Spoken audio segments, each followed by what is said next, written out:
Hey folks, welcome to Friendly Orbit, the podcast that draws us together no matter how far we fly. I'm Ceres, feeling the fear, and I'm joined by...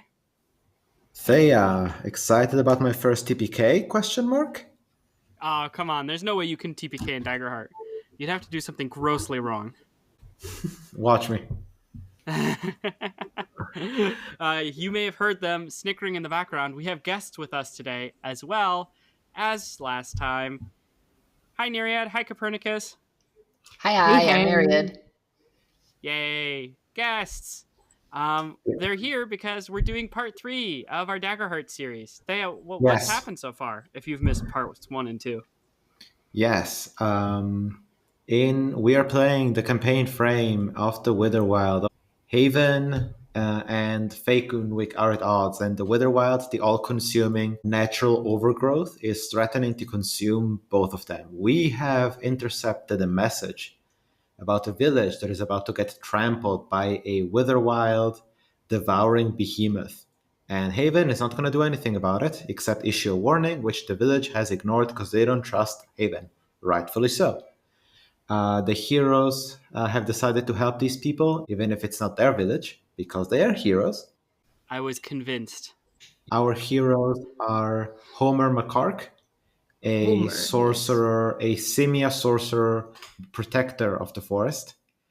Chad Cheesington, cyborg halfling extraordinaire and paladin of Jesus Owl.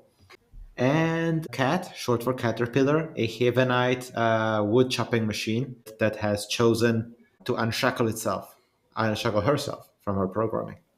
Hell yeah. Now we are in the Mycene Hamlet, where Chad has just held a speech to convince the people to prepare for the arrival of the behemoth, that the threat is real, and that they should either evacuate or prepare for defense. Yeah, it turns Um, out my cheese-related religious beliefs mesh well with their mold and spore-related fungi beliefs. And so we had a little bit of cultural crossover there. yeah, what is cheese but moldy milk? But does that mean you Exactly. have enslaved their relatives to make cheese for you? Ignition sequence start. 5, 4, 3, 2, 1, 0.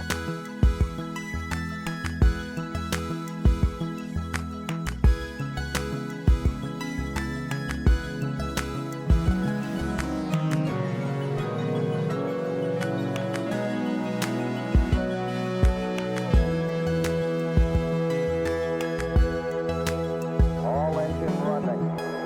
Liftoff.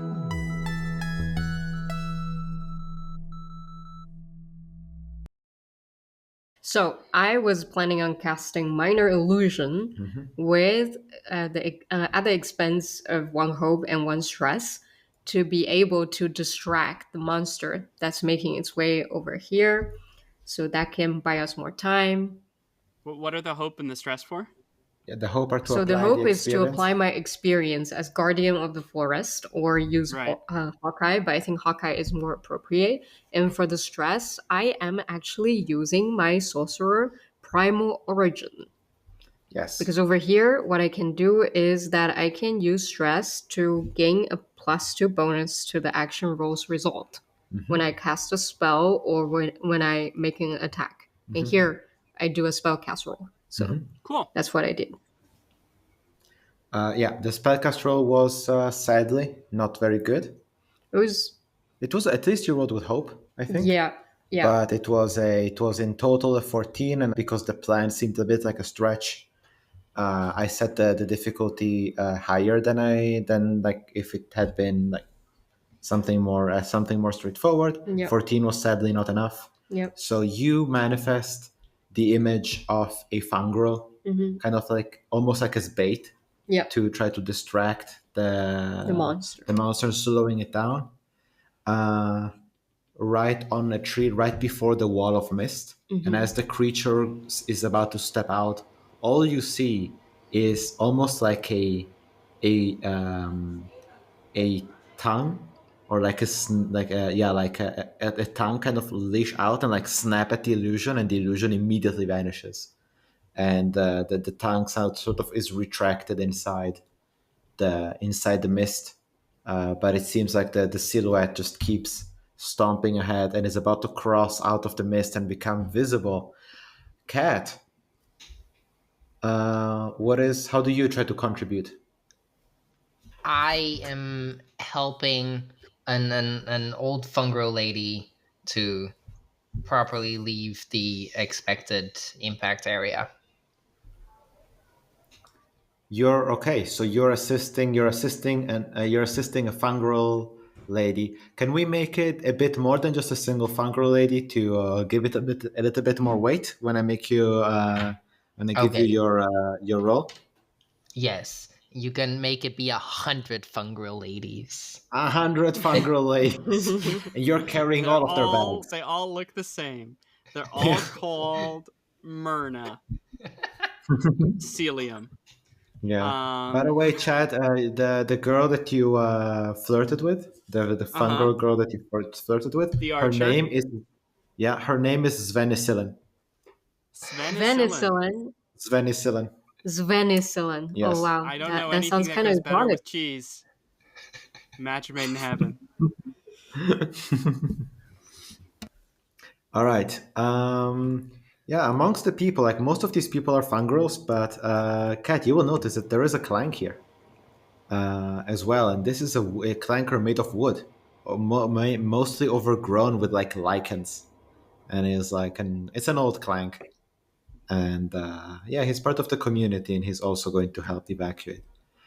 So you helping to evacuate? How do you want to help exactly evacuate? Because like I can see this as a presence role, but it could. Yeah, I mean, mainly I see it as a presence role. But do you have any other ideas? So I was sort of thinking to just like help the people who are less physically able by, like, I don't know, being strong. You can carry them. Yeah, you can help Yes, carry them or carry their stuff.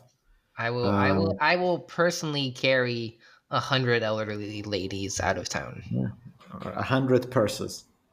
Okay, Look at you Cat can. go. What a machine. Just zip, zip, zip, zip, zip. It looks like a time lapse, but it's real life. Yeah, you're going so fast. You're killing every single one of those ladies because you're reaching Mach 2 speed every time. Now give me a strength. Give me a strength roll then. Okay. Rolling once, rolling twice. That is 18 with hope. 18 with hope. All right, add your hope. This is a success. Very well. You have. You have in total succeeded twice out of three.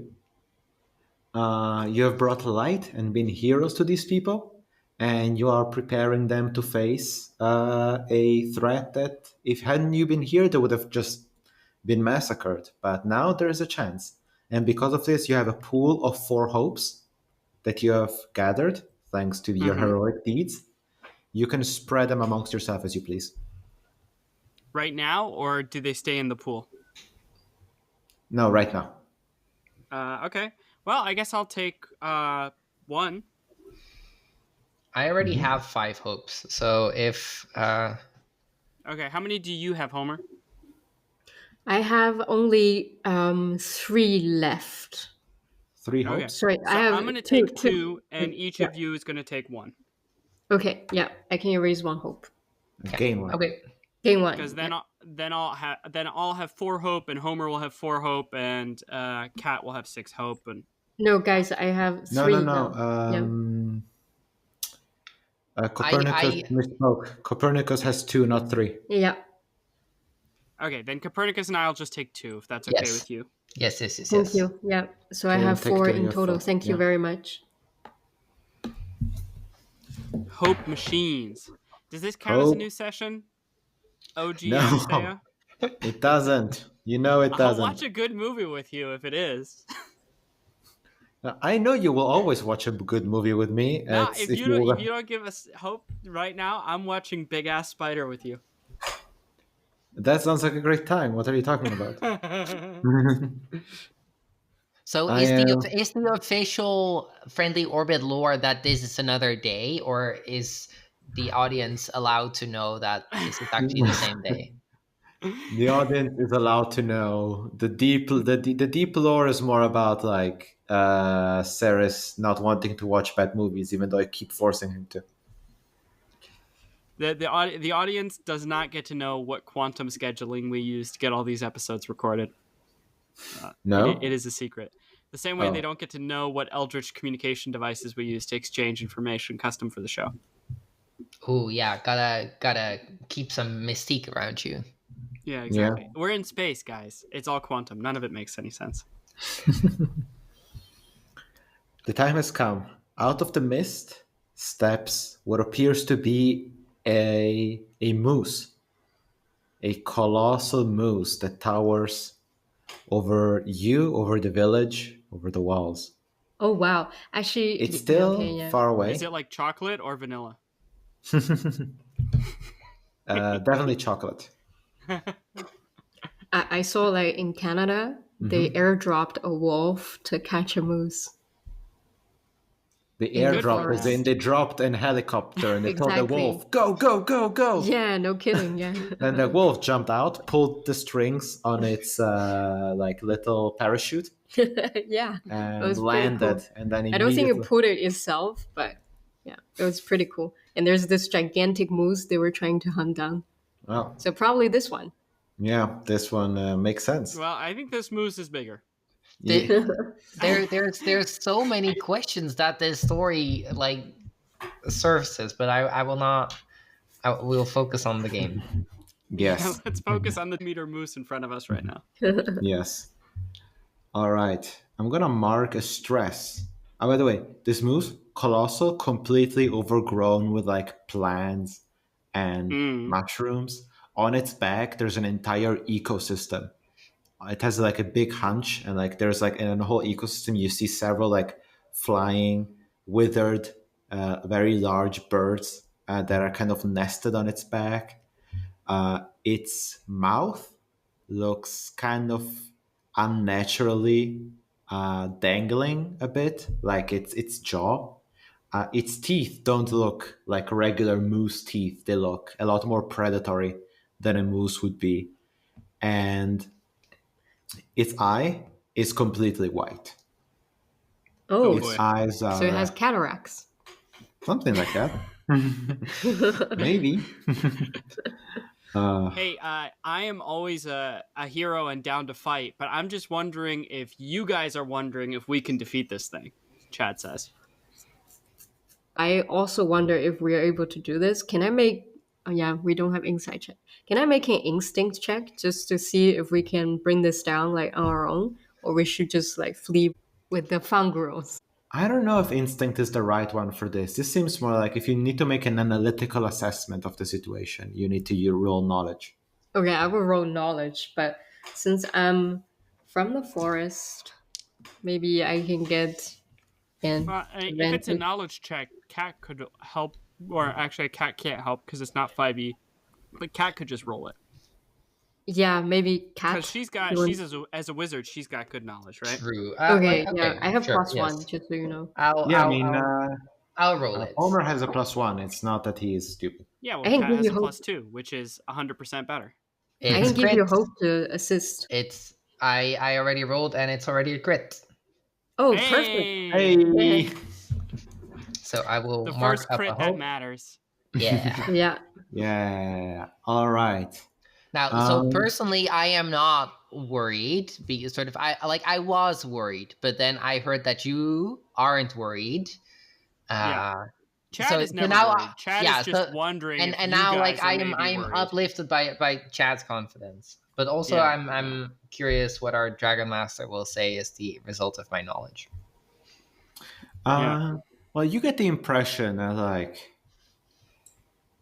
this is ultimately a wild animal, even though it is animated by it is like empowered by a dangerous and untamed form of magic, you can, even if you don't have the strength to just like completely kill this thing, you'll definitely be able to like hurt it enough that it might seek an easier prey.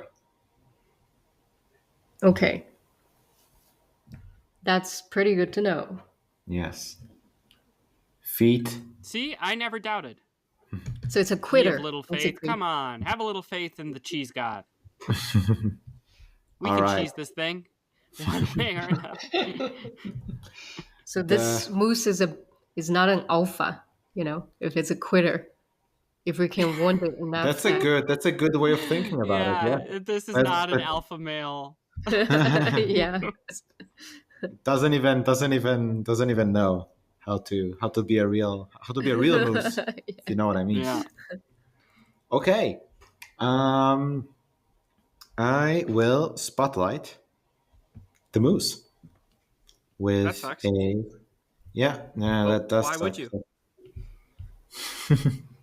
Why Wait, would I? I don't know. As the moose comes up, can we arrange ourselves in fighting order? Sure. Where do you want to? What do you want to do? Everybody stand in a group so I can take hits for you. Okay.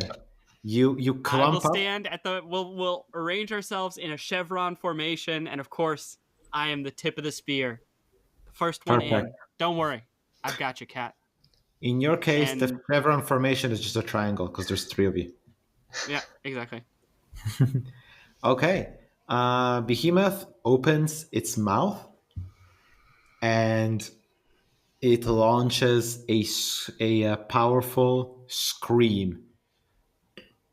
So powerful that like you see some of the mist around it fly, like be blown away. The wooden walls start shaking, and the entire town is really shaken by this colossal titanic scream. And I would like to ask everyone to give me an instinct reaction roll. Okay. All right, reaction rolls. Let's go. Should I use my experience on this? 12. Are you allowed plus to use 2, experiences on 14. reaction rolls? Not of my knowledge. Oh, okay. Well, then it doesn't matter. Can I 7. use them? Okay. Can I use experience to give We myself? just said it Okay, now. sorry. Yeah. Okay. Yeah. Okay. Just in case, I ask again. So that's You- 14 for Homer. 12 for me. I got a 7. So 14, 12, and 7. Okay. Homer, you had a 14. 14. Yeah. Okay, so you succeed. Oh, nice. Cat and Chad, you two fail, and you become vulnerable. Okay. The vulnerable condition means that right now attacks on you have advantage. The vulnerable condition, like all other conditions, you can clear it with an action roll. You're currently basically frightened, so you're vulnerable because your certainty has been shaken. So if you want to escape it, you can use an action roll to just get rid of it, but you have to just tell me how you get rid of this condition. And who succeeded? Homer, you succeeded. I succeeded. There is no penalty for you. And yep. If we use our action, do we need a roll? Yes. Okay, so we roll against the effect again, and if we were to succeed with hope, it wouldn't cost us anything, so to speak. If we succeed with fear, we would clear the condition, and if we fail, then it's just wasted. I mean, if you succeed with hope, you would gain a hope. But Yeah, if you and it wouldn't succeed cost with you fear, anything then because it we would would get to spotlight keep the going, monster. is what I'm saying. The action economy is like more relevant than the hope, in my opinion. Correct. Yeah. I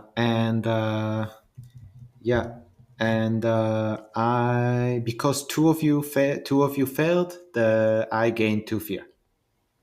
Because 2 of you are afraid, get 2 fear points. Okay. Rough. Yeah. As it approaches, you will notice it as it stomps its large feet land to ground. moving great amounts of wilderness aside, scaring animals away, destroying. But also this thing carries with itself an aura, a Witherwild aura, an aura of growth. And I will spend the fear to use no death in this land.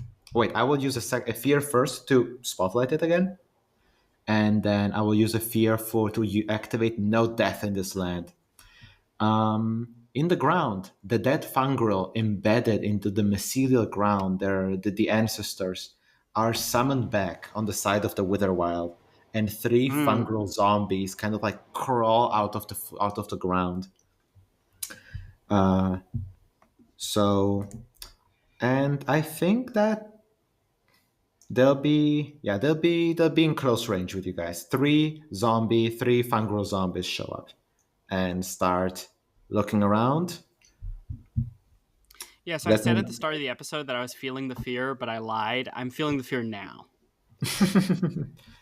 All right, and the spotlight automatically moves to one of the three zombies, and the zombie will run up to you and make an attack against the machine. Okay. That's where they're going after first. And I already rolled the attack. It's a hit evasion 7, so it misses. Misses. Okay. By the way, clock ticks. Thing is tipping so closer. what's the situation here? Can we attack this moose? The moose is currently. Let me check. Yeah, the moose currently just entered far range. Mm-hmm. As with the last clock tick. So if you have far range attacks, you can already attack the moose. The moose has kind of like this aura of magic around it, where like it can summon zombies, and it's like it's carrying other creatures on its back. But you can also just target the moose, absolutely. How the far range is far. can we move on our turns? Well, you can always move up to a creature within close range. Further than that, it requires an agility roll. I'd say you can. Currently, the situation, I wouldn't let you run all the way up to be in melee with the moose outside of the wall. But if you want to go and run up to the wall, and then on the next attack and on the next time, you can close the distance with the moose. But the moose is also getting closer. We can help each other on attacks with just like one hope, right? Yes. Okay, cool. Those are all my questions. I don't think I should go first, guys. I think one of you two with your ranged attacks should take the first shot. Okay. I mean, I was kind of thinking, like, so how many of these monsters can I stand in melee range with at the same time? Could I still do that with all three? No, the one that ran up to you, one of them ran up to you. The other two are still far away, like in close range, far away. I mean, so you can run up to them and take both of them, or if you want to wait for all of them to run up to you and attack, and then you'll be able to be melee with all three of them. Okay, I'll try and see if they'll all run up to me. How are they distributed? The other two, are they together? Yeah. In a cluster? Okay, yeah. Okay, I will attack. No, I will try to shake my vulnerable condition. I will do this with my experience that is called Chop Chop, which besides being about cutting things down, is also about like being a robot who has to keep doing stuff even if they don't want to. And I think that applies to overcoming your fear of fighting a monster. Perfect. Yeah, I think you can calming yourself down, calming your nerves. Probably an instinct roll. An instinct roll. Could also, I don't know. I mean, like, I feel like it is something that like a smart person should be able to do. Like, calm your nerves, focus. Well, what's the original ability force you to roll against? Instinct. So yeah, it should be instinct. Okay. Right. I'm gonna help you, Kat. I'm gonna Thank you. say experience. Take a bite of the cheese. It'll guide you through your fear. I take a bite of cheese, and with my mold receptors, I notice that this is not healthy. Lucky for you, you Yeah. don't have a digestive tract, so you're gonna Oh yeah, that's true. You're gonna excrete the moldy cheese just as it came in. Yeah, I think you take a bite of the cheese, expecting the eye-opening and hallucinogenic effects that have often been described to you, and you find the effects to be overall rather mild. Okay, Posing the this question of what the fuck Chad is up to when she eats the cheese. But it's a gesture of goodwill and friendship nonetheless. So yes. Um, and that with that bite of Chad's cheese, that is a 21 with fear. 21 with fear. All right. Well, you overcome your fear, but also I gain a fear. Yes. Very good. Yeah, I will spotlight another zombie, and they'll run up to you. They'll run up to you, Cat. And these are minions, and I can spend a fear to trigger a group attack. So I will spend the fear and make a group attack instead of doing a single attack. Their best roll was I want to say 17. Let me 17 check. hits. Oh, actually, no, never mind. These have -3 to attack, not 17. It was a 50. Does 15 hit? 15 still hits. Okay. Then you take 4 physical damage, 2 for each attacker. Like, does that mean I have 2 attacks of 2 each, marking down 1 HP per No, time? no, no, no, no. Or It says combined this damage, so don't worry. okay, so it is It's as if probably there's just 1 1 hit HP. dealing 6 damage, so no, dealing 4 4. damage. Dealing 4 Yeah, dealing damage, 4 damage in total. so that cost me 1 HP. I will spend 1 armor slot to knock that down to nothing. Mhm. Very good. Okay. Yeah, that was the zombies. Use my fear. I is the spotlight back on us? Spotted is back on you. Sorry, yes, I have to announce it. I have a question. As because I think I'm like just like not familiar with the system, or like I'm misunderstanding the dynamics of what's happening. Um, it seemed to me like earlier the moose could summon 3 of these zombies with 1 fear. In which case, if it can do that all the time, it would make the message to me as a player would be it's not relevant to fight the zombies, right? Like you just need to take down the moose because it can just do this every time it gets a turn. It can just spend a fear and it can make 3 zombies. And like action economy wise, we're never going to burn through 3 zombies faster than giving it a single fear, right? Like if we roll one roll with fear and then it's already 3 zombies again. And it was also my impression that it can use like this scream all the time. But is that like not a thing in Daggerheart? Does Daggerheart have like single use fear abilities? Like ones that can like only be I have activated once definitely. and Well, then I don't want to give you too much insight, but like, there's definitely the possibility of abilities that are like once per fight, or like once per session, more like. okay. But like for monsters you're supposed to kill, they're basically once per fight. I don't know if these are like standard Daggerheart stuff, but like I'm using them Okay. because And how do minions work in this game? Are they yeah. like Okay. draw Yeah. steel minions or are they like D and Yes. D? Yeah. Uh, Basically, for every X damage a PC deals to a minion, defeat an additional minion within range the attack would succeed against. So Okay. you can imagine that X, it's not a very big number. Zombies don't have, minions don't have thresholds. Any amount of damage takes them down. And again, if you exceed a certain, if for every X amount, you can take down more. Okay. Does somebody want to help me with this attack? I will help. All right. I'm going to, if it's okay with you, Copernicus, I'm going to take the spotlight and I'm going to move forward and I'm going to attack. I mean, actually, I don't need to move. I'm just going to attack one of these dudes, one of these Okay. zombies Yeah, no problem. Go ahead. with my axe. Okay, I crit. Yay! Ooh. I crit. Okay, The awesome. second So, one to this session. yeah, it's my second crit this session. Okay, so I remove a stress, right? Yes. Do I get a hope from a crit? Yep. Isn't it either or? Like either you clear a stress or you gain a hope? I'm pretty sure the hope is basic, but I'll triple check this. Critical success counts as a roll with hope, even if you would have otherwise failed because the total is lower.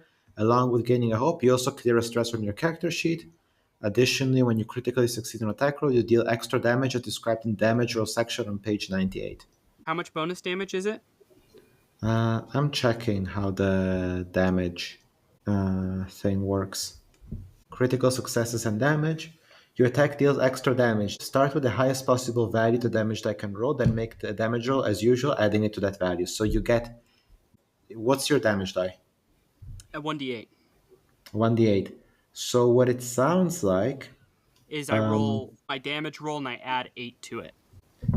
Yep. Okay, I'm going to burn a hope to add an additional d8. So this will be 9 plus 2d8 damage. Wait, what are you attacking against? You're attacking the zombies? Yeah. Okay. Okay, so that's 17 points of damage against the zombie I attacked. Okay. Does Yeah, that kill that is multiple? enough. Yeah, you kill both zombies that have closed range with you guys. Oh, but I can't kill the third one? Well, the third one is still in close range, not in melee range. You're doing a melee attack. So it's not like draw steel. Okay. No, when I read I read out the ability, right? For every X damage a PC deals to the minion, defeat an additional minion within range the attack would succeed against. Okay. So ranged weapons are a lot better against minions. Yeah, it's kind of weird because like visually it's hard to imagine it, how like the arrow bends to hit someone else. But like I guess they're more relaxed about this kind of stuff here. It's not as tactical. Okay. Okay. Yeah, you I succeeded don't with think I hope. would have used And, the hope for the extra yeah. d8 then, but whatever. Yeah. Good news. You trigger Inspiring Heroes reaction from the event. When the PCs roll a successful attack with hope on a withered creature, summon a minion villager within their close range as reinforcement. The spotlight is immediately moved to the minion. All right. So as you take out the zombies, and one of the hunters shows up, and they have the spotlight. Would you like them to attack the moose, or do you like to try to take out the zombie? There's one left. They can take out the I last guess- zombie, right? Yeah, I guess they should take out the zombie, right? Because their damage is not very high. So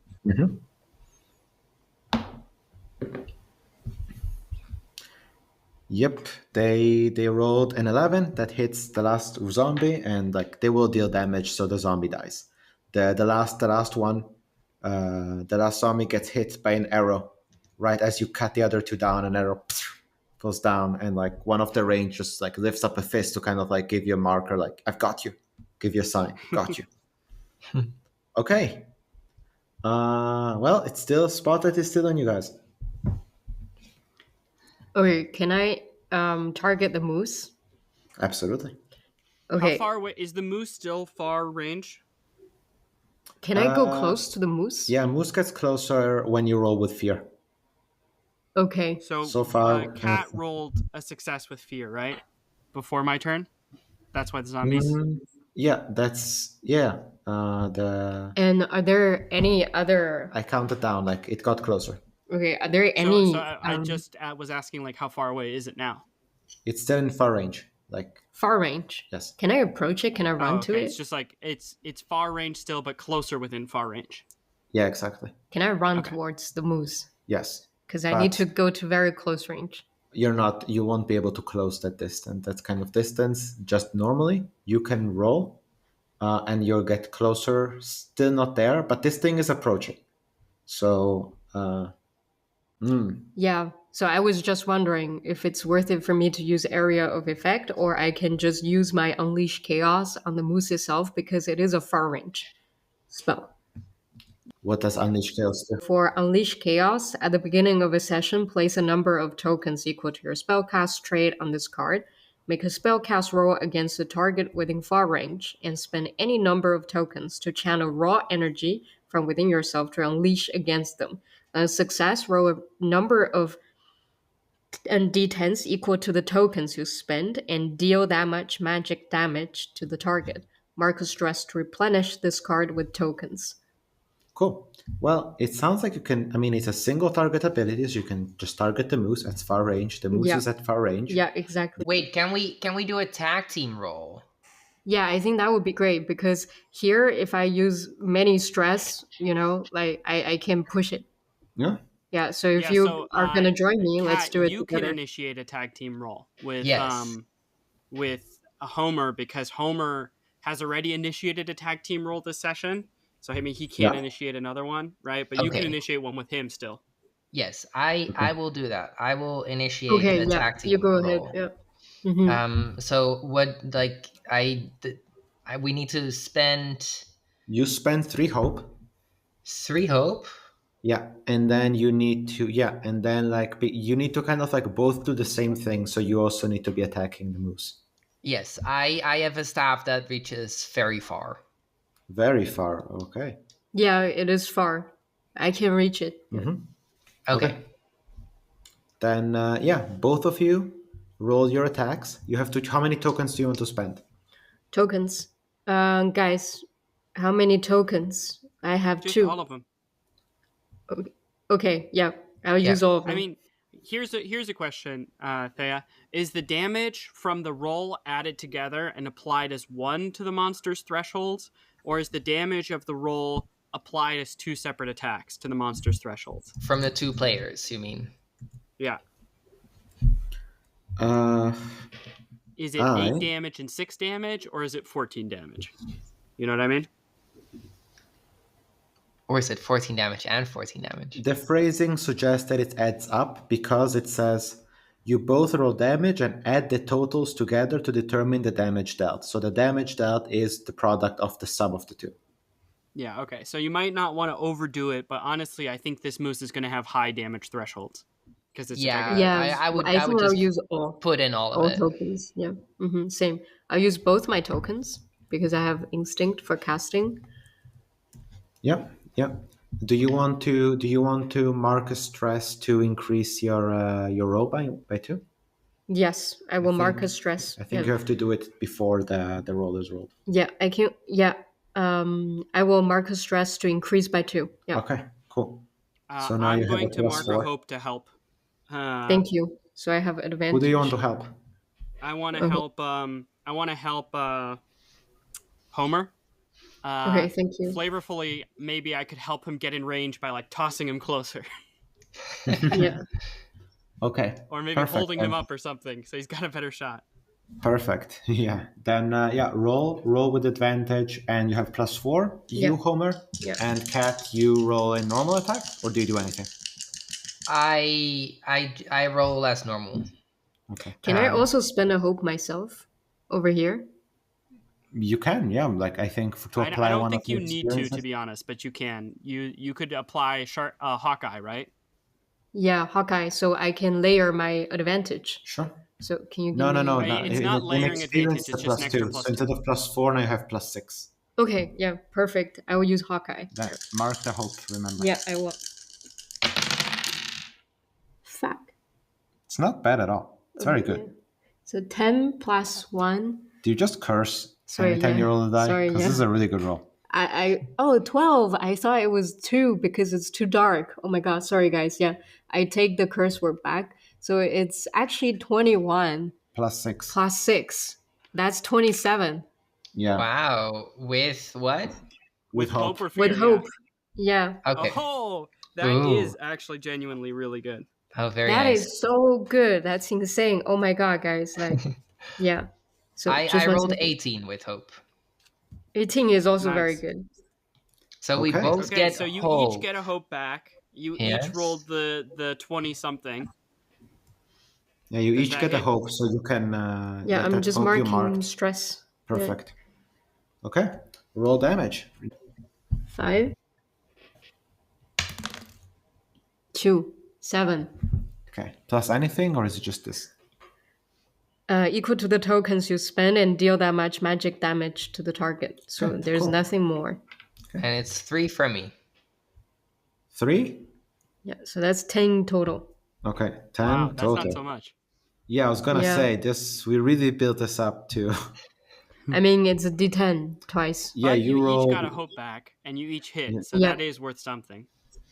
Yep. Okay. Let me go back to this. So 10, right? Yep. Yeah. Okay. 10. Yeah, it does clear 2 HP from it. Okay. Nice. Okay. Okay. So And were you using some like area of effect kind of thing? no, this is not arrow. No, this is just one target because for area of effect, it has to be very close range, and this is far range. Okay, that makes sense. So you hit the thing. You dealt 2 points of damage to the moose. 2 Ah, point, 2 HP. 2 hit points. Yeah. Okay. Yeah. You dealt 10 damage, and Yep. that's 2 HP. All right. I'm gonna. That triggers a reaction. No, symbiotic reinforcements. I spend a fear, and off the back of this thing, I summon. Jesus, I'm almost out of fear. You You summon guys Jesus? need to roll more fear. I'm You need to use running it out. less. I use it a lot. Yeah. Off its back, I summon a swarm of bloodthirsty, withered giant mosquitoes that descend upon the village. So this is a horde boy. monster. It's the equivalent of a swarm in D&D. Mm-hmm. So it has some similar mechanics. Like if you take it down to half HP, it deals less damage. And yeah, that's the main thing you need to know about hordes. They descend upon you, and I think that they will descend upon they will start with easy targets, which means I'll go for the minion, that the ranger that helped you out earlier with the bow. We'll Mm-hmm. start targeting them. 11 doesn't hit. All right, so the horde of the mosquito horde, the swarm does not manage to take them out, and you landed an attack with hope on the moose, so that triggers the same reaction, inspiring heroes, and spotlight is moved to another ranger within close to you guys. Who would you like them to attack? They can target the mosquitoes now, or they can target the moose. I would say the moose. Moose. What about you Yeah. guys? The I moose. think it's better to get damage on the moose. Yeah. Plus, the moose is really not getting closer to us at that fast Yeah, a pace. we need it to be closer. Yeah, I wanted to spend some fear to make it get close, but I'm running out of it. And of course, when I roll the ranger attack, the ranger attack is awesome. Yeah, he hit the moose for. Yeah, okay. The moose takes another hit point. The village fighters are inspired by your heroism. The spotlight is back to you guys. Okay. Since it's still far, if any of you do not have far range attacks, I can go again with Unleash Chaos. I Except have I a will- very far range Okay, attack. that's like perfect. But if Yeah, if I chat don't have went- any. I don't have any ranged attacks by default. Because Okay. then Nereid, I can wait, how do you call it exactly? By the way, Collaboratively attack. The horde, by the way, the swarm of mosquitoes is in close range. Okay. But like I can spend no, I cannot because I use it. Yeah, no more tag team rolls for either of you two. I'm the only one who can do tag okay. team rolls from here on out. yeah. Yeah. Okay. Yeah. No, I'll roll to attack. Okay. Go ahead. You can mark go a ahead. stress and cast a spell then. Yeah, I will do it later after Nereid. 8 plus 5 plus 2 is 15 with hope. 15 On with the hope. moose. On the moose. All right. 15 with hope on the moose. Hits. That hits. Okay. Roll damage. So 15 is Nice. I enough. rolled 5 damage. 5 damage. Okay. That's, as you can imagine, that's only 1 HP. That's pretty good. 4 HP down. Okay. You want to go? Yes, I can cast Unleash Chaos again with 2. I will use 2 stress to cast. No, you mark only 1 stress and you regain all the charges. Okay, perfect. Okay, I mark 1 stress. Wait, doesn't it? Oh, wait. Does it? What does it say? Because actually? it says mark a stress to replenish. You're right. To replenish this card with tokens, like plural, up to your spell cast trait. So you're right.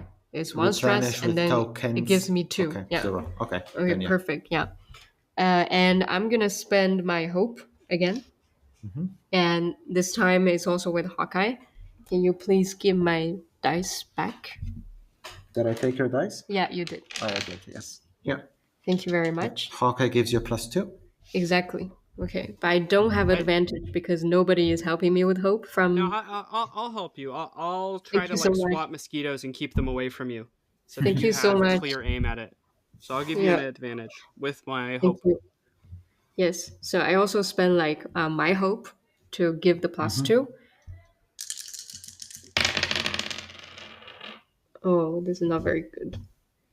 5 plus 5, that's 10. 10 plus 2, that's only 10 plus 4, actually. Yeah, 14. 14, yeah. 14 doesn't hit though. 14 does not hit this thing. Did yeah. you add the advantage and everything? Yeah. Yeah, I added everything. I'm sorry, guys. Yeah. 14 does not hit. Barely. Yeah, 15. but it doesn't. 15 hits. 13 Yeah. did hit. Yeah. Yeah, Okay. never mind. So Spotlight is on the moose. Was that roll with hope or with fear, Copernicus? Oh, that was with fuck. It was with hope. It was with hope. Yeah. Yeah. Okay. But it's a miss, Cool. so that's why. Yeah. Yeah, I was just like, it was just important to track, right? Like if it had Yeah. been with fear, you would need to write it down, right? Yeah. Yeah. Okay, at this point, I think that both of you have been dealing a lot of damage, so the giant mosquitoes will descend upon you. And they'll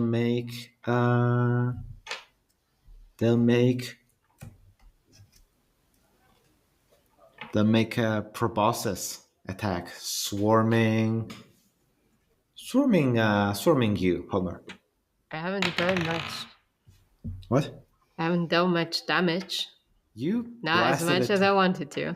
Well, you hit armor. It hit armor class 15. Okay. Yeah. Armor class. I keep saying that. Yeah. Yeah. It hits. Yeah. Evasion. Yeah. 8 points of physical damage. That just gives me 1 HP I'll take a of stress damage. and take that hit myself instead of you. Oh wow! Thank you so much. Okay. As always, Chad, you get in the way. You take the damage. I raise my shield and I block off the attack, so I'll mark my armor instead of my hit points. Very well, but the giant mosquitoes will use the bloodsucker reaction, and they will mark a stress to force the target to mark an additional HP. So you're still gonna take it. I don't think you can mark Can more I than use one. armor on this or no? Uh, I'll just take the hit point. wait. Yeah. Okay. It's fine. It really Okay, doesn't matter. I need to recheck some rules later, but okay. I mean, I think you're fine. You'll be fine. Giant mosquitoes' turn is gone. Spotlight is back on you guys. I think the priority is really the moose. So I mean, Yeah, you guys same. want to I keep agree. taking attacks on the moose. Like every Yeah, turn you should. that Thea spotlights the mosquitoes instead of the moose is like a good thing for us. So it feels like a strategy that's hard to penalize us for unless he moves the moose closer. Yeah. in which case then I can start attacking it. So Yeah. if you want, I can take a swing at the mosquitoes, but like from a tactical perspective, seems to me like it's best for you guys to just keep taking pot shots at the moose Yeah, until it Okay. leaves I us think alone. yeah, we can go ahead. Yeah. I'll Nerian, I'll, you I'll wanna go shoot. Yeah. So things that we know about the moose: 15 hits, and 10 is higher than or equal to its major damage threshold. So let's just keep those Yep. things in mind. Yeah, I Yeah. think 15 hits, yeah. I rolled 14 to hit. Oh, it's the same rough. as what I did, yeah. I'm sorry. Another miss. Okay. Was it 14 with fear or with hope? It was actually with hope. With hope. Perfect. God yeah. damn, you guys. Yeah. You should How are you start. guys looking on hope? I I'm have at 4 4 of them. hopes. Yeah, You're I'm doing each okay. at 4. All right, I'm definitely Yeah. not giving you any of my hope. Okay. Okay, guys. I'm gonna shoot again. I'm gonna shoot again with my magic. No. That was a miss. Okay. My turn. It goes back was to a the miss. monsters. Oh, sorry. Yes. It was a miss. Okay. Yeah. Okay, I didn't want to do this, but I will spotlight the moose. Okay. Uh, What does the And- moose say? I will use a fear Okay. to tick down the timer. Okay. The moose's feet step over the wooden wall. It is now in close range Nice. as it advances through. Mm-hmm. And it will make a thunderstomp attack. Area of effect. Yes, Ay, but ay, ay. it's a very close range, and it's not in very close range with you. It's very close range with the rangers. Okay. Oh no. Yeah, The I'm fun girls are gonna be grilled. By Yeah, lightning. and for simplicity's sake, they are Stay minions. back, squires. Yeah, Cheese they has not all. blessed you enough yet. And they smell very umami. Yeah, so as this thing's foot steps down, it just like makes a poof, and like a shockwave erupts, and a bunch of fungirls are scattered off the wall and land in the ground. And they smell delicious. And they all failed. They all failed Oh no. their reaction rolls. So they all land on the ground, and you hear a bunch of. Some of them are impaled on the wood. Some of them snap. So it's their a bones. skewer. No, I'm kidding. Sorry. It's a skewer of champignons. The reinforcement rangers are dead. You can no longer get your reaction. Homer draws a cross Support. on his forehead for all of those rangers. Jesus, that's a lot of crosses. You should just keep it like. Yeah. Now, speak of a time lapse. All right, Moose is here, and we're out of fear. Okay, can I go now? Yes. Or No, I don't know, if maybe it's Chad okay wants with to you go. guys, I'd like to take a turn to run up to it and whack Yeah, go ahead. Yeah, Yeah. you go ahead. it. Okay. Which one of you thinks they have the most damaging attack to do alongside me? Nereid, what's your damage roll? I what type of dice? rolled 2d6 and I choose the highest one. I think Okay. I already partnered up with Homer on an attack today. You did, yeah. Okay. We so did then once. I'll partner up with Kat. Kat, Yeah. I'm going to spend my last prayer dice to give myself 3 hope, and I'm going to cash in those 3 hope for attack team attack. And what say you and me just run up there and whack this moose? Hell yeah. All right. We run up. I want to Wait, swing my shit. axe. Oh my god, we forgot something. Mm-hmm. You have never cleared your vulnerable condition, have you? No, I haven't. Nothing's been attacking me. Oh, It hasn't come up. Oh, okay, that makes sense. Never mind. I run. I mean, the vulnerable doesn't give me any disadvantage on attacking, right? It's just like a No. defensive It's debuff. just that. Yeah, no. If It's you just get you're right. attacked, You yeah. were never attacked. You just got in the way on purpose. Yeah. It's actually kind of a cool combo because their evasions are higher than mine. So when an enemy attacks them, it first needs to hit their higher evasion. And in exchange, they have less hit points. But if I swap in, then now I have more hit points and I have higher damage thresholds. So it's kind of like when they attack the squishies, which is normally the right strategy, that's kind of the best of both worlds for me, at least at this level. We'll see how that changes as we play the game. But I want to charge towards this moose, and I want to jump off of Cat's back, and I want to double overhead swing the axe into its eye while I scream at it obscenities about the yeasts of the ancients. And as I unleash my battle cry, I want to use my upbringing principle from the Orderborn background, incredible violence. So for this attack, I'm going to use a d20 as my hope die. And I'm also going to spend 1 hope to give myself +2 on the roll for Kurt's clump together.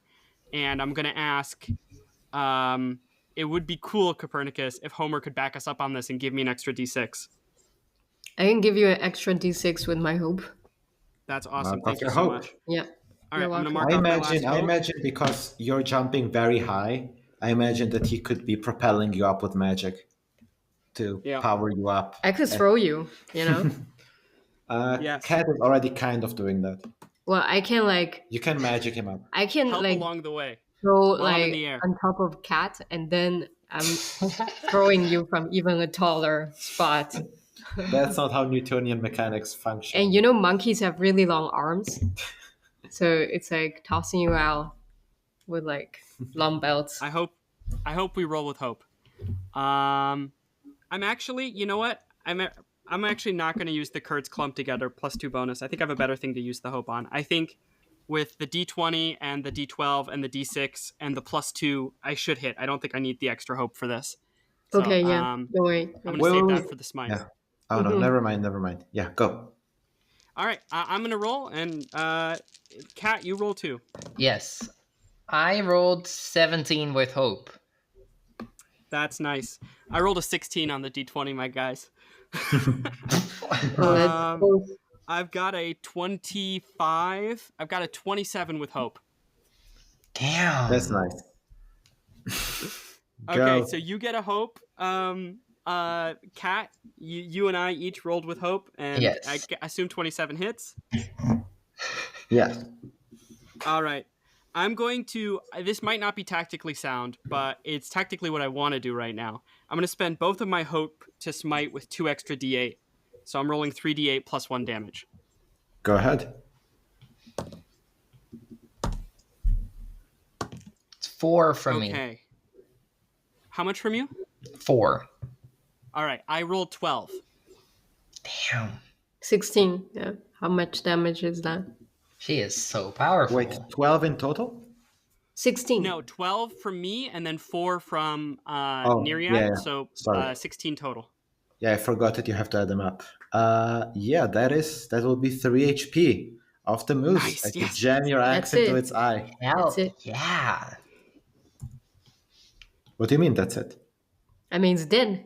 No? No. Oh, I don't my think you God. get to make that call.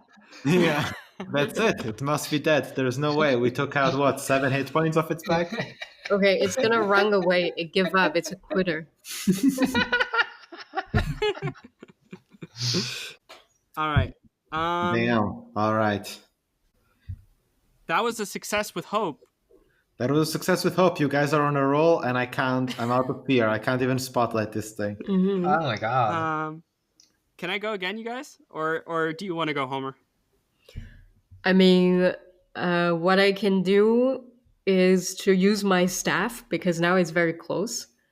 My staff works for far range as well, so I can just use my staff and then attack with my staff. You see, like in the Lord of the Rings, like when Gandalf showed up to the Helm's Deep. Do you have your 2d10 ability? I do, but I need to spend another stress, and I'm super high on stress right now. I have 2 more slots left. Oh, does it expend the tokens if you miss on that ability? Yes. Because I would have Yeah. assumed if you miss, the tokens aren't No. spent. No, the tokens are still taken. No, you have to declare before the attack how many you spend, and Yeah. if you hit, then you get to deal the damage. Yeah, which is why. Rough. Okay, I can spend like 1 more. Okay, let's do 1 more stress. Mhm. Yeah. Okay, and then I can also just take a turn attacking it, but I think it'd be cool if you to shoot. I think it'd be fun if you shot it. okay, thank you. But can anyone of you give me a hope externally? I can't. I'm out. I I'm I tapped. Okay. I'm helping. Everyone's melting. No, I'm Oh yeah, helping. she's helping, helping. Yeah, not melting. sorry. Okay. Yeah. I'm melting. Thank you. Thank you, Nirian. Okay, thank you so much. I'm gonna roll and hopefully it's above 15. All right. Oopsie, I think this oopsie. creature's thresholds are 8 and 16. That would make sense to me. 7 on the hope die. 3 on the fear die. So 7, 3, 5. So that is 5 plus 7. That is 12. 12. 12 plus 2, 14. And I said I spend the stress, but it's for replenishing. Jesus I'm sorry. Christ. No, Oh my. so you're saying you're about to miss. Yeah, Wait, I'm no, about to miss. Can we Yeah. just cover? So you rolled a 7 on the hope die. Yeah, 7 on the hope die. 3 on the fear die. And 5 on the advantage. Okay, so that's 15 plus 2. So 17. Oh, sorry. Excuse me. Oh my think, god. yeah. Yeah, you're right. It's 15 plus 2. That's 17. Oh my god. Yeah, Sorry, your guys. brain It's a is long cooking. day. Yeah, it's a long day. But like, yeah, 15. I was just funny because you said 7, 3, 17. and 5, and then we were talking about 14, and I was like, wait, how did we get here? What's going on? I'm Yeah. confused. I thought we Yeah, hit. sorry. I missed the fear die. Yeah. Okay, yeah, you deal damage. Roll 2d10. Okay, You hit. perfect. Perfect, guys. Yeah. Let's Okay. do I'm it. taking a little drink. 2d10, please. 2d10, please. Excuse me. Sorry. Yeah. 2 and 5. That's 7. 7 points of damage. It is what it is. It is what it is. It's at least 1 Mother- point of damage, which is good. The, And, you know, it's 2 HP. 2 HP. Nice. nice. Yeah. 2 HP. Nice. Oh, Okay, Okay, so, nice. Yeah. so its thresholds might be like 7 and 14 even. I think so. Yeah. Yeah. All right.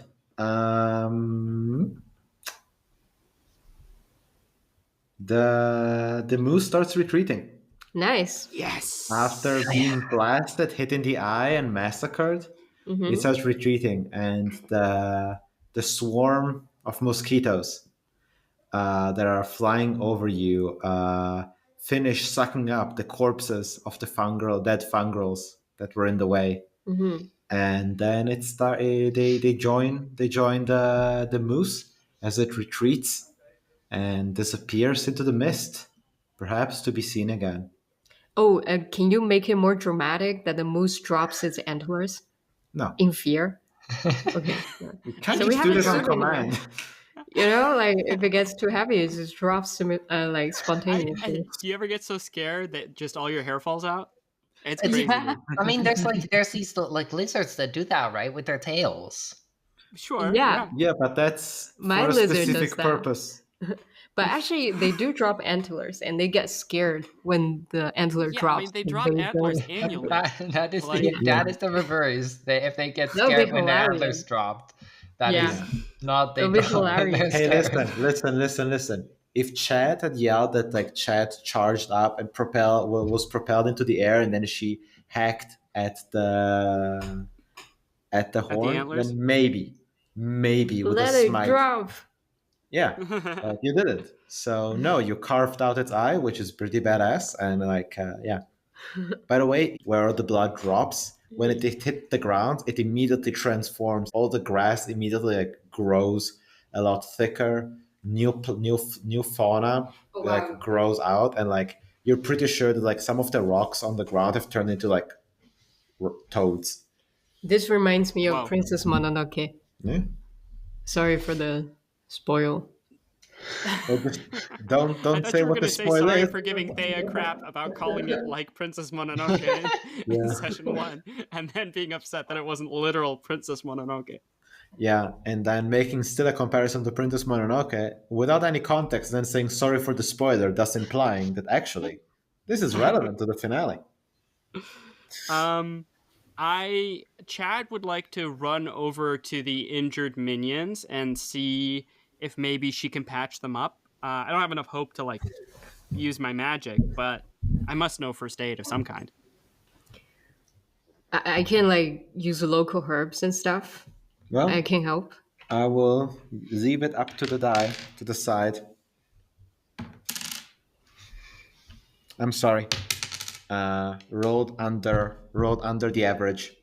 You do not find anyone alive. All Oh right, they're both no. dead. They're all dead. Well, that is too bad. Chad is sad. Um, but she turns around and she puts on a big smile on her face and does a big battle cry because we were victorious. Yay! Yay. Right, yeah. Guys, I am. Remember how like a couple of sessions ago in our D&D campaign you were upset because your boss sucked? Mm-hmm. Yeah. Here I am. I'm standing Well, right next to you, buddy. let's narrate out the rest of what happens here, and then we can start talking about it. Like we can Yeah. just for 20 minutes or so share our feelings and talk about how we felt about the game the first time trying it. Yeah. So the Fungirls village slowly comes back. The people as they see that the behemoth has been repelled. There is some mourning for the dead Fungirls, but not as much. Instead, they quickly prepare their tomb and prepare the rituals for in order for them to bond into the mycelial network under the ground. They seem to mourn and cry for the ones that have been brought back and killed. It appears that they don't believe that they can be brought back again. Like after they've been touched by the Witherwild and kind of like brought back as zombies, there's no path for them to rejoin the network. Yeah. And these ones have truly been lost forever. You see them mourn like humans would mourn their people. The Astromycet, the speaker of the village, comes to you, rubbing their hand. I suppose we all owe you a great debt of gratitude, and perhaps next time we will think twice before we see all Heavenites as liars. He says, looking at you, Cat, but also thinking back of the message that they received. Well, all in a day's work, and if you are offering compensation, I look around, see if I can find the lady with the bow. I think a few drinks on the house would go a long way towards repaying the debts you owe. Yeah, I think I seen Svenicillin. Actually, Svenicillin would have been one of the dead ones. Now that I think about it, Oh Does she no. have to be? she doesn't Oh have to no. be. She was with the people to protect them because in case you guys didn't defeat the behemoth, then they needed someone still looking out for them. So Exactly. yes, Just about to join the fray when we did something heroic. Just at the right distance to see how heroic you were, but not so close as to be. like Chad, I heard that you didn't manage to like completely kill it, but I can give you a behemoth to take down tonight. First off, I totally got it on death's door, and secondly, you have my attention. You taste the best fermented malt beer ever. As you could probably expect from a bunch of fungus people, they have gotten fermentation down to an art. Lots for me to learn here. Yes. I mean, You Chad are- is like, joyful and sad, right? We lost a few people. We saved even more. Yeah. She tries to carry both emotions with her, but she's also getting pretty distracted the more the night goes on. Yeah. As said before, these people they really seem to like mourn their zombified ones more than the dead ones. But yeah, the old wooden clanker, you see him being like a real charm with like the little baby the fangirl babies. And yeah, how are the other two spending the celebration? We definitely know what and who Chad is doing, but how about Homer?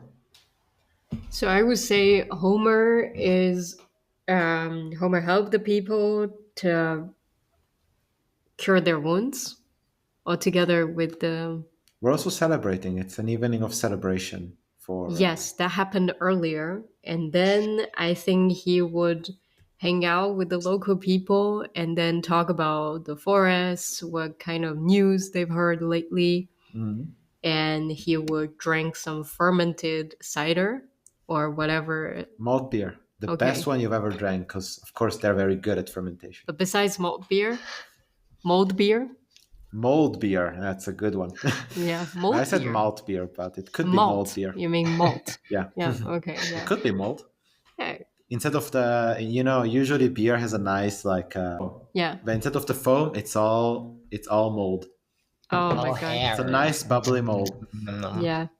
Yeah, you enjoy the beer with everyone and maybe some natto. Perfect. Yeah. I Yeah, mean, they have it's a here fermented Japanese. product. Yeah. That's true. That's true. That's a Japanese fermented food. Oh, yeah. Yeah, they probably have a lot of fermented food here, and yeah, absolutely. You can talk about the forest. You can talk about like what news from neighboring hamlets, Mm-hmm. and you hear them talking. You hear rumors about the same word, the same name that was mentioned in the message, Fainwraith. Favorite. Yeah, a bit of a legend. Not even sure if she's real, but a freedom fighter with, they say, a reckless plan to resolve this whole Witherwild situation. Mm-hmm. But these people, there, all they hear is rumors from merchants, travelers. They don't know. Okay. Then I will just gather the information and share them with Kat and Chad when they are sober. Yeah, Kat, what about you? Kat is I think she starts out the celebration by like tasting all of their different local foods, like their soy sauce and their fermented tea, and then all their beers. And towards the end of the night, as she gets drunker and louder, she's just sort of like very sort of politically radicalized, sort of yelling like down with Haven, all that good stuff. All that good stuff. Yeah, you're definitely gonna be very popular with that. Actually, make a presence check to see if you accidentally incite a terrorist organization. Hell yeah. 15 minus 1 is 14 with hope. 14 with hope. Yeah, you think, like maybe one of these two fangirls still leave the village and go look for that Fane's Wraith after all your evening of like clamoring against Taven. Maybe Hell a couple yeah. of these will go out. But yeah, the evening you're celebrated as heroes, and you can all go to sleep, knowing that tomorrow is another day. But it's still gonna be day because there is no night because of the weekly cycle. You're still perfect. What a poignant final note. All right, that was Welcome to the Witherwild. I hope you had fun. It sure was an experience for me. And you were right when we started the first session of this series. We'll never play this again. I hated it. No, I'm Really? kidding. No, No, I'm kidding. Yeah, I think it's pretty fun. All right, let's start the feedback session. I would say So how much of that moves was homebrew? 100%. But like, I mean, also like conceptually, like the once per fight abilities and like stuff like that. The once per fight abilities were mine. The ability to summon enemies spending fear is like borrowed. The marking a stress ability to do something cool was borrowed. I was not counting on you guys never rolling fear because like you didn't see a lot of this moves because it had other fear abilities. I was counting that I would like get a fear, spend a fear, get a fear, and spend a fear. But and every time you rolled fear, on top of getting a fear, the moose would get closer. And when it's closer, it can do more things. But that never Mm. happened. So you guys consistently never rolling with fear kind of screwed this thing up. Like I mentioned the tongue earlier, this thing was able to like undergo a transformation and get like a tongue that was basically like a whole snake that lived in its throat and would Mm. be able to like dangle out of its mouth and make attack melee attack on you guys. And the snake tongue was very powerful compared to its Mm. like stomp attacks, which don't deal a lot of damage, but they are area of effect. But yeah, that never happened because I needed the fear to summon the snake tongue. What about the stuff with the minions? The stuff with the minions, the price for it increased every time it used it. Mm. Like the mosquitoes were once per fight, but the zombies were basically one fear the first time it uses them, and two fear the second time it uses them, and three Mm. fear the third time, etc. So it was like you can keep doing this, but it will keep increasing the cost. So I was Is that thinking, like no, borrowed from another stat block, or is that just your idea? no, that's just my idea. I like this idea of like kind of like elastic, not elastic, but like dynamic costs and thresholds. Also with Mm. the environment that like if you guys start failing, the cost there is no cost to it to failing, but the threshold goes up, and so it gets harder Mm. to nail it, and then there's more chances of rolling with fear because you need to roll more often to succeed. So yeah, I like to play with this kind of stuff. I guess in hindsight, I should have given it a more consistent ranged attack, but I thought as a moose, because like it's more interesting. It just summons enemies, and then it will get close eventually, right? And then the answer was no, Yeah, it I mean, I doesn't. think the thing with like, I mean, I think you bit off a lot here. Like, I remember when we were playing Draw Steel, right? Mhm. And I put you in front of like a leader enemy as your Mhm. first fight, and you were like, "This is a lot for somebody's first fight."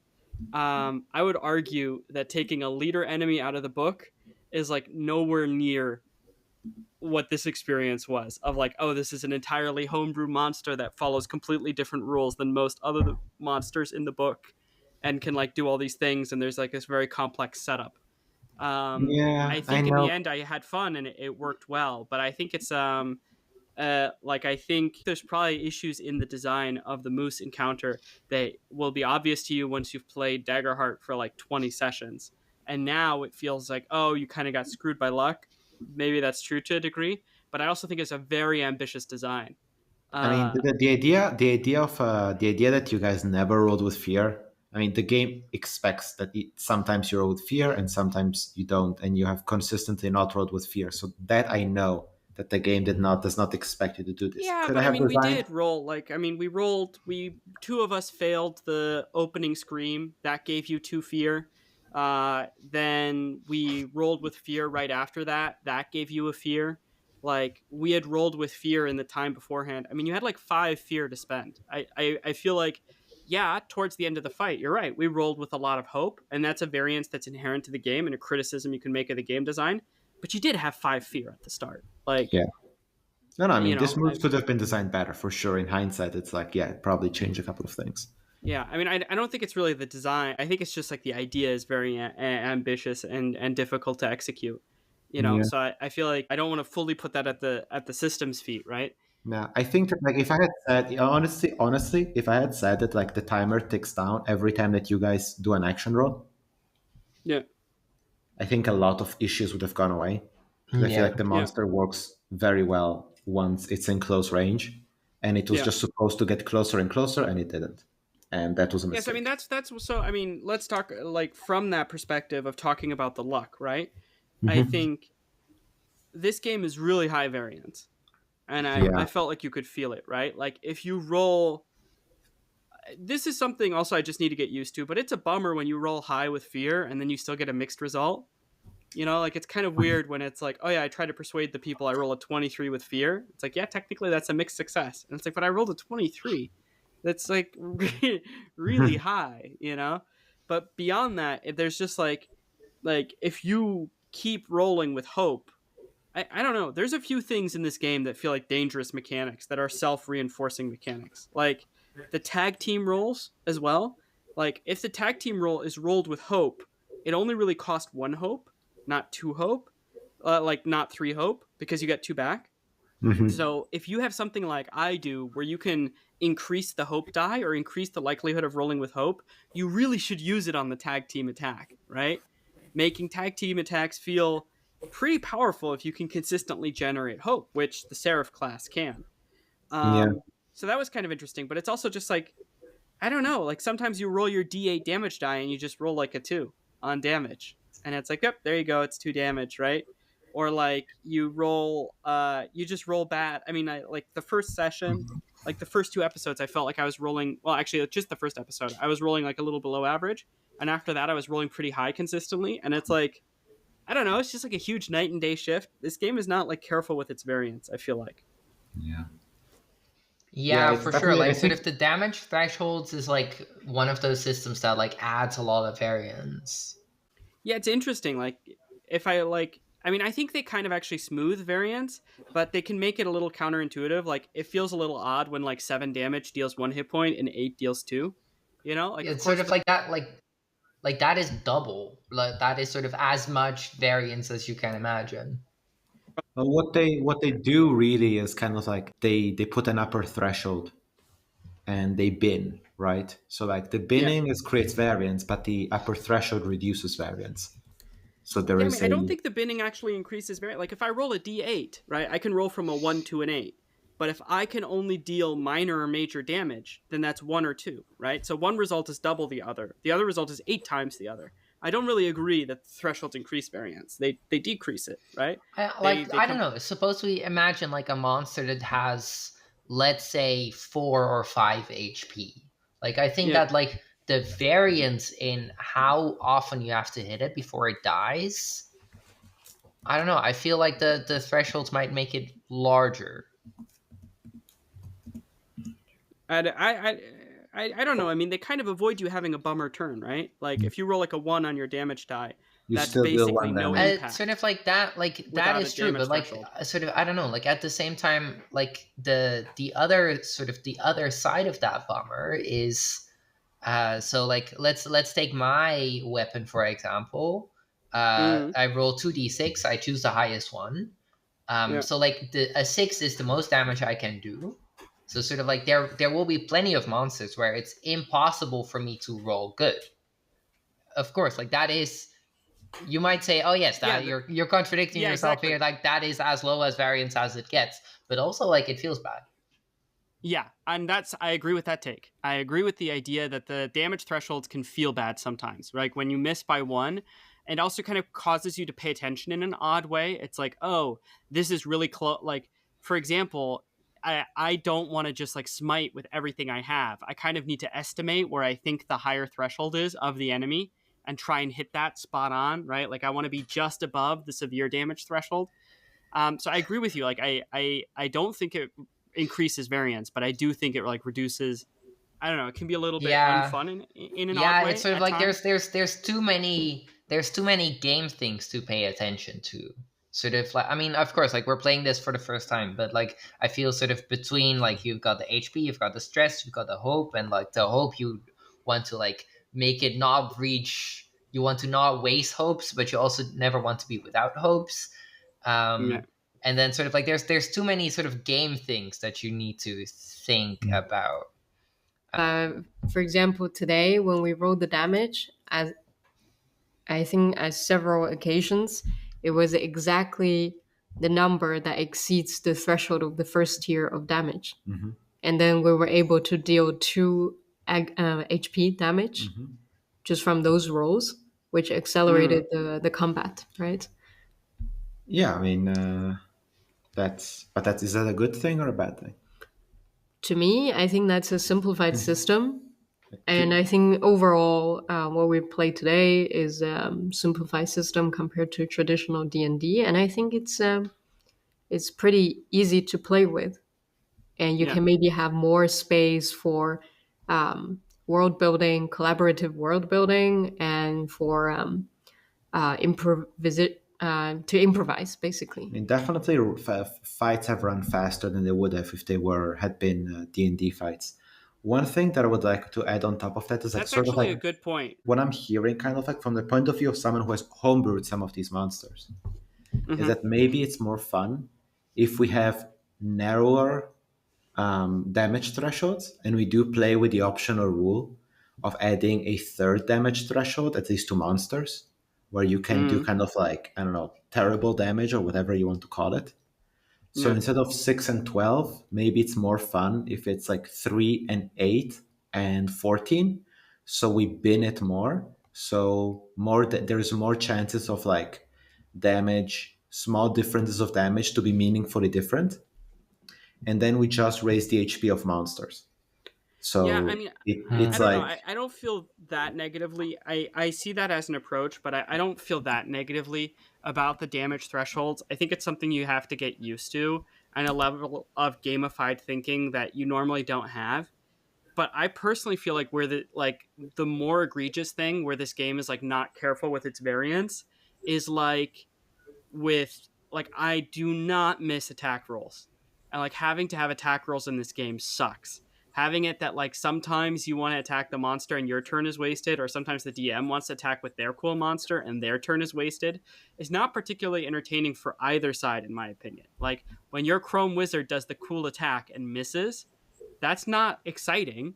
That's like, oh, okay, I guess nothing happens. Cool. I mean, that's good for me tactically speaking, but like that doesn't really set my heart pounding or make this Chrome Wizard seem scary. Similarly, when I want to do my cool turn and I fail and then I pass it back to the bad guys, that's rough, right? That turn feels like it sucks. I Yeah. really don't like that just like 20% of attacks miss in this game. It's better than D&D because the ACs are lower, but we had like 2 or 3 attacks that missed the moose.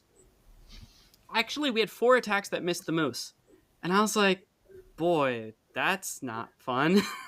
yeah. Like I would rather the moose hit us every time and we hit the moose every time and we save everybody the time, right? I think one thing to consider, of course, that like in Daggerheart, it's like, okay, you missed the monster, bummer. But also, as soon as the monster is done, you can theoretically you can go next, or like there, it's everything goes faster. So it compared to D&D, it definitely felt to me like we were going coming back to you guys faster. The initiative did feel better to me as well. Yeah, Yeah, I like the initiative system a lot. And I do think it's cool that you can roll one turn into another turn.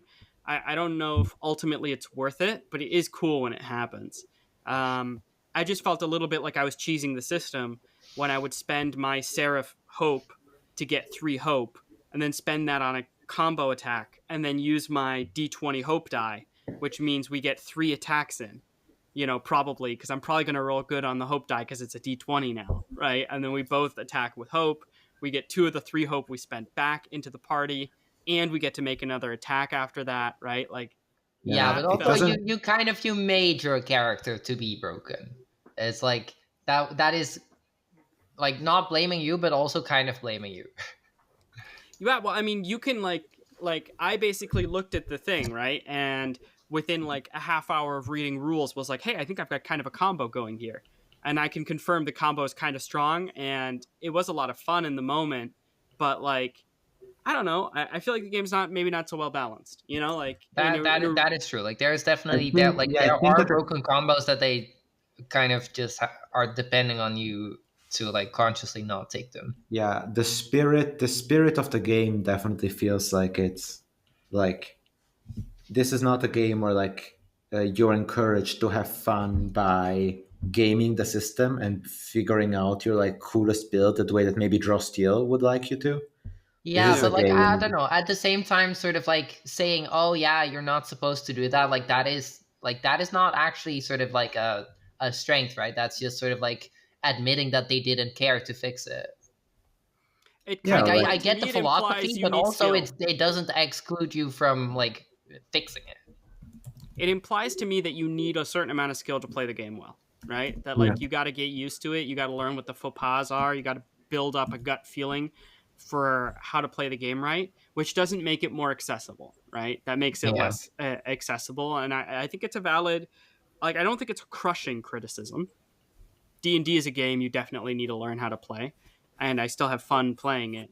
But it is a criticism, right? Like it doesn't destroy the game experience, but I wouldn't necessarily highlight it as a strength, right? Yeah. hmm yeah. I felt like Yeah. other areas where variance was used where it doesn't need to be used is on the prayer dice. Like you roll 2d4. If you roll ones on each of them, you're going to have a really bad session. If you roll fours on each of them, you're going to have a really too strong session. And there's no way for your DM to account for that in their boss fight planning. Another thing, I have a healing potion. It heals 1d4 hit points. If I roll a 1 on that, that's basically useless. If I roll a 4 on that, that's an entire short rest worth of healing for most characters. Like, I feel like what's the problem with the healing potion healing 2 hit points? Like, why can't it just say it heals 2 hit points and then like why does it have to be a die?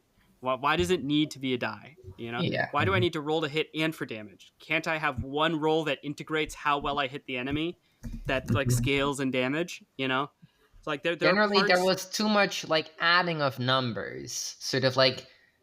I mean, already in D&D, I think like the having to add numbers together is bad.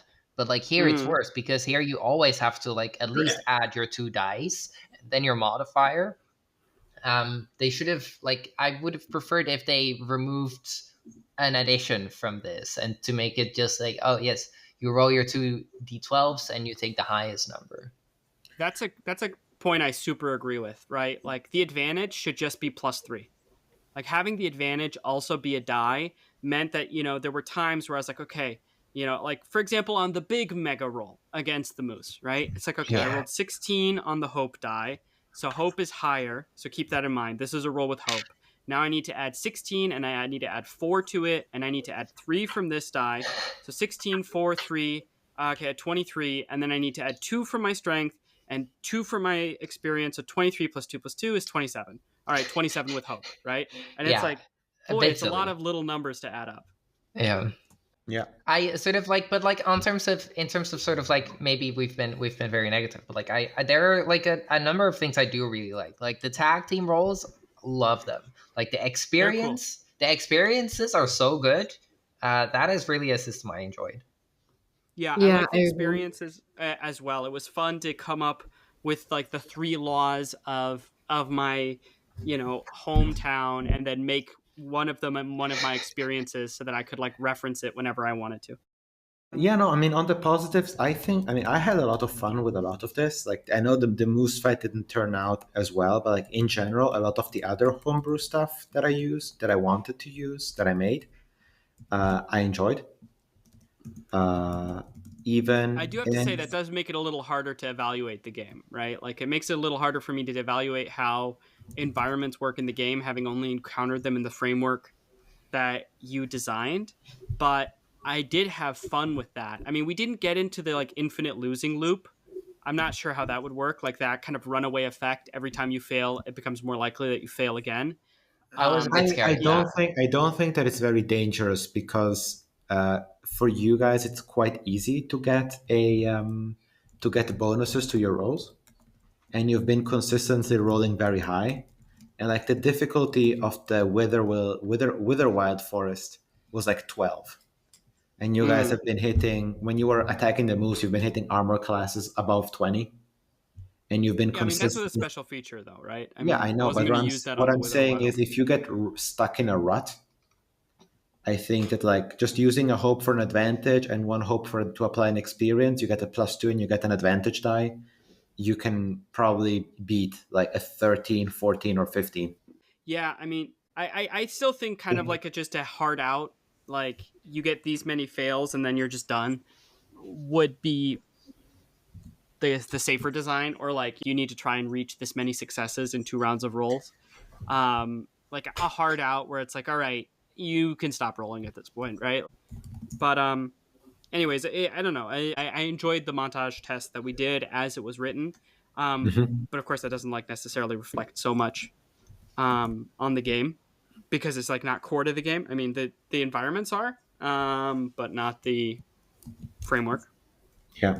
The yeah, the thing is, I wish if the Witherwild campaign frame gave you Witherwild monsters and like Haven NPCs, that would have been great. But like it didn't. Yeah, So the Chrome Guard and the Chrome Mage I adapted from other stat blocks. they were And there is cool. no Yeah. forest traversal. There is a river traversal, so I kind of took a little bit of that. Hmm. Uh, I also just want to say, generally speaking, I enjoyed the hope system. a lot. It was cool the way that this game lets you help other people at a cost, and it helped sand off some of the rough edges of the game. For example, there was clearly a part in the moose fight where I just didn't have a ranged attack just because my character doesn't start with one, and I didn't pick one for my domain features because I didn't think it would be like super important. I thought generally speaking I'd be able to run up to enemies I needed to run up to and attack them. Well, I misjudged that, and the moose fight I had no ranged attack. So I was like, okay, the strategic thing is You for me to just like not take turns, right? Can't you grow wings and fly? Yeah, but it doesn't make me any faster. So it's like, as long as I keep needing to take one of our turns and make a whole roll to get to the moose, if I roll with fear, then the moose goes, you know, and I don't even succeed necessarily. If I fail with fear, then the moose goes, and I didn't even get as far as I needed to get to actually close with it. So like, movement is a bit punishing in this game, and so like there was clearly a section where it was like the best thing for me to do is to just sit back and not take any turns and just wait for my opponents to shoot it as much as possible from afar until it comes closer. Of course, that's not so fun, but the silver lining was I could keep using hope to consistently help them, right? Like I could use hope to help them, and I could use I am your shield to stand in the way of damage. And so like both of those I thought were really fun. I don't know. I just like the hope system, and I like the way the helping worked, and it helped sand off some of the rough edges of other stuff that was going on. But I think this game is kind of an issue with range. There are like multiple occasions where I'm like, wow, ranged weapons are like so much better. They're like so much better against minions. They're so much better against like if I was this character, I'd be like, I need to find a ranged strength weapon ASAP. Yeah, And use I'll it all the time. definitely. Yeah, and it's definitely something that I will like keep in mind when I design the next time that I design something in Daggerheart. I'll keep range more in mind. Of course, the moose in my head would have just like approached because eventually you guys would have rolled with fear, but you know, oh well. Yeah, but I don't really lay that at your feet. Like, I think that's like the game is not considering range enough. The game is not considering that, like, yeah, okay, maybe the realism boost that comes from the fact that I can't hit someone with an axe if they're really far away from me means that it's a huge nerf to how strong an axe is, right? Like, if I look at the strength, I mean, I'm looking at the strength weapons right now, right? And like, I'm not finding a lot that can attack over distance. In fact, I'm finding none. Halberd can attack very close and is a strength-based weapon. All other strength-based weapons, seems to me, cannot be thrown, which is crazy to me. But like that means that like strength kind of sucks as an attribute, you know? Like, I mean, like there's gonna be situations where enemies are just like too far away for you to hit. I mean, you kind of waste your turn. In D&D, at least, you kind of had a thing that like, I don't know, you could move and then use your action to like prep a spell or something like that. I didn't have that option, right? Yeah. So like I would be like definitely immediately going into my domain abilities and choosing the ranged attack option that they had in there, because it's like, oh, that you actually really need that if you're going to be strength based. It seems to me. Yeah. I mean, I wouldn't blame you for that. I think that's game design. Well, in general, I must say, like, as the GM, in general, I had a lot of fun. I had fun using spending fear. I had fun just GMing for this system. It was easy to just tell you guys, you know, if you want to use an experience, you can just use it. And knowing that I don't need to worry too much about it because you're using hope. Like, you're using up your resource. Yeah. And you have to roll for it. And if you roll with fear, then I get to do something. So you guys are more free to do what you think your character should be able to do because you have to keep using hope to use those experiences to aid each other. What was it like using fear moves? I remember for me, it was a little bit, when I was playing the playtest and I was DMing, it felt a little bit weird because I was like, you know, normally I imagine how the world is, and then based on what you do in that world, the world reacts appropriately. It's a little odd. It seemed, or I don't know, I had some difficulty with the idea of like, yeah, actually, you don't really prep how the world is. It's just how the world could be, and depending on how much fear, it's either that much worse or that much better. Was there any kind of tension there for you? How did you feel playing that? Did you feel that kind of resistance, or was it fine by you? Yeah, it felt in the beginning when we had the fight with the Chrome guards and the Chrome mage. I had I felt like I was kind of supposed to use my fear because that's what the rules told me. Mm, And so like I consistently said, I'm gonna use a fear, make them do another attack. I'm gonna use a fear and spotlight this enemy. I'm gonna use a fear.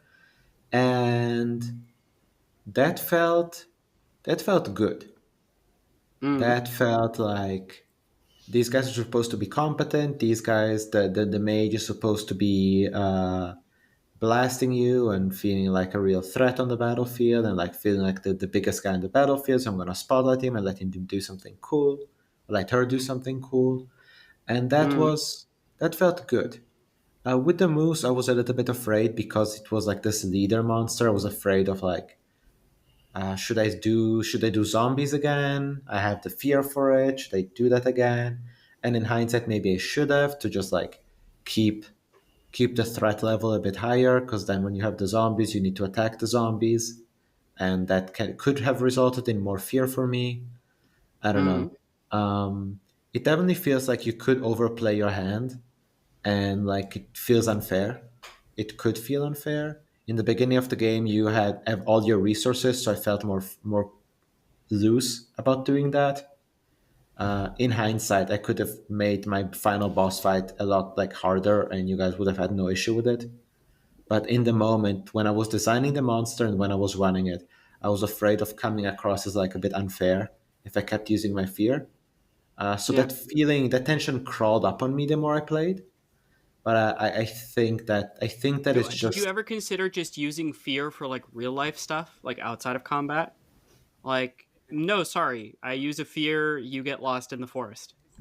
Because like they tell you can do GM moves like that, that you can just spend a fear to introduce a narrative complication, and uh, that felt to me when I first read it like hard because it's like, look, I don't know. For example, oh yeah, I spend a fear there is no bridge here. It's hard to cross the river, and it's kind of like to me, it's like my GM gut would tell me there is a bridge or there is not a bridge. You don't get to like decide retroactively based on how successful the party has been up until now in the session whether or not there is a bridge. You know what I yeah, mean? I think that like I think that's the improv nature of this game.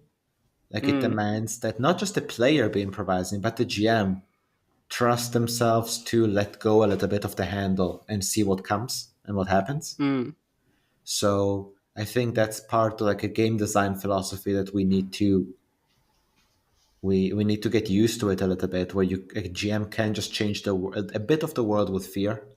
Of course, I feel like building up six fears and then spending them all to like I don't know nuke a city that the mm. players had worked really hard to save. That's a dick move, right? Yeah. But I Yeah, don't know. like the thing is, fear has a little bit of like, you remember when you were talking about villain actions and how sometimes villain actions can be difficult because like you just there's not really any way to interact with them. Like you don't know what the monster is going to do and it just does it, and there's not really a way to defend yourself from it, and there's not really a way to interact with it.